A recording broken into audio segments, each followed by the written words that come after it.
اگر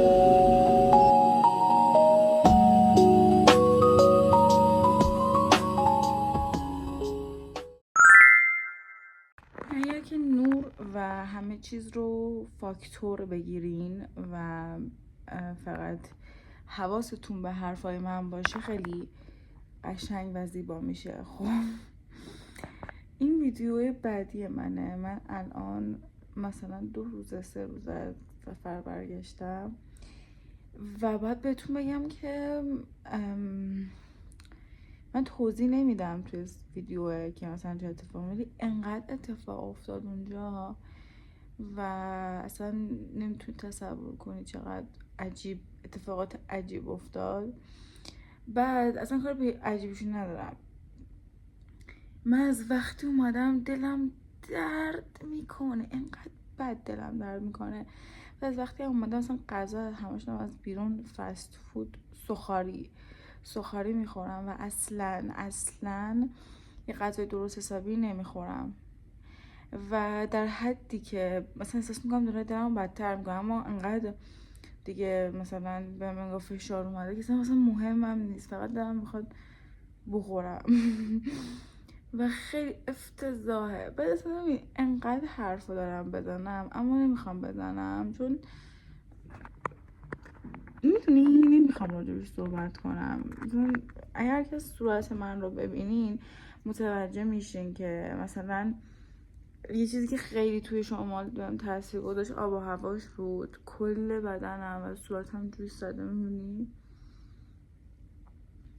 با کل بدنم جوش زده ها، یعنی نه اینکه بگم که یه تیکه زده مثلا صورتم، نه کل بدنم. مگه میشه؟ مثلا قبلا رفته بودم مثلا سمت مازندران که میرم همچه اتفاقاتی نمیافته، مثلا جوش اینجوری نمیزنم. خب اما این سمت نمیدونم، چون تابستون بود گرم بود، نمیدونم چه اتفاق افتاده بود، دقیق اطلاعی ندارم.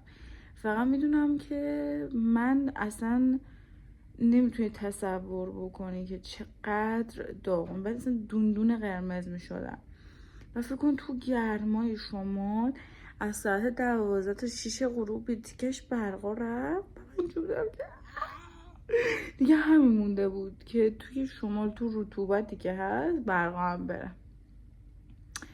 اصلا میبینی حرف زیاد دارم میزنم. من غذا سفارش دادم، هنوز غذای من نرسیده، گفته که 1:05 فکر کنم میرسه، که به احتمال زیاد تاخیرم بهش بخوره دیگه. 1 رو غذا من میرسه و گفتم که حالا که امروز قراره هم خونه رو تمیز کنم هم چیزی غذایی بخورم، آره گفتم بذار صحبتم بکنم. چقدر آتار شد، گفتم بذار حرفم بزنم. خب خدایی میدونیم چی بگم، چی میتونم بگم؟ به خدا خیلی فشارون بود. بعد من حالا خوبم. اون دوستی که من باهاش رفته بودم میره سر کار اداری، خب و این شکلیه که مثلا ما امروز استیم فردا صبح زود میره سر کار. من صبح دیروز پریروز انگار منو کتک زد. یعنی من رفتم سوپرمارکت نوشابه بگیرم که با غذایی که دیشبش مونده بود بخورم، انگار من رو کتک زده بودن که زن برگشت من گفتش که حالت خوبه چی شده؟ من میدونم که هیچی، من فقط خستم. تو زندگی من خسته نبودم، یعنی مثلا من کلی سفر رفتم با خانواده، با هر کسی که فکرشو کنه. من عشق سفر دارم، یعنی عاشق سفرم. بعد حتی مثلا اصلا نمیدونم چرا انقدر عجیب بود، مثلا استرس بهم وارد، اصلا هیچی نمیدونم. فقط میدونم روزی که من برگشتم انگار که من رو کتک زده باشن و حالم بد بود و اصلا بنگی بودم که زنم برگشت گفت عشقم حالت خوبه؟ مثلا چیزی شده انقدر ناراحتی؟ چرا ناراحتی انقدر؟ من میدونم که من ناراحت نیستم، من فقط خستم. این صدای ایشون هم داره میاد. اگر فکر کردین من در حالی که این داره صحبت میکنه حرفم رو قطع میکنم و وای میستم بره سخت در رشته پایین، ما داریم تو ایران زندگی میکنیم دیگه، بعد با همه چی کنار بیایم. باورم نمیشه، دلم درد میکنه، دلم واقعا درد میکنه، جدی میگم. من یه سری چیز خوب خودم چون خیلی رو مخم میره، خب اومدم مثلا رو شخصیتم که کار کردم یه سری چیزا از خودم برداشتم، مثلا اینکه خیلی قُر بزنم و اینا رو برداشتم. بعد ببین جدی دارم بهت میگم، یعنی یه سری اتفاقاتی افتاد که من یک کلمه نگفتم چرا اونجا، یعنی اینجورم که اشکال نداره. بعد رسید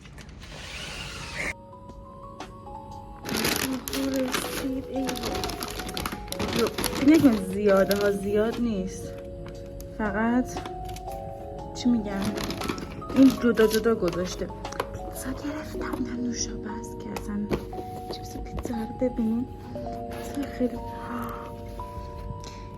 واقعا دلم الان پیتزا خواستم. پیتزا دارم خیلی ذوق دارم واقعا. ماما میا ماماسیتا کالچلا.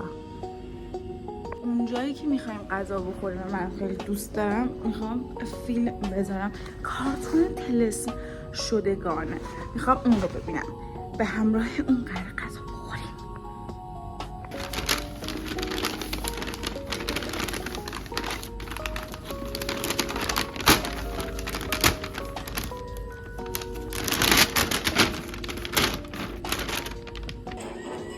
جنگ حاضرم برم خلابش. میگی واسه جان قسمت 1 یه شاتوفت یه الف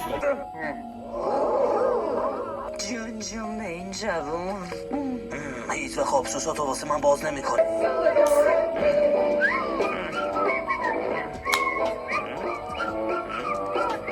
یا خوشم نمیاد که ما مثل چی کار کنم.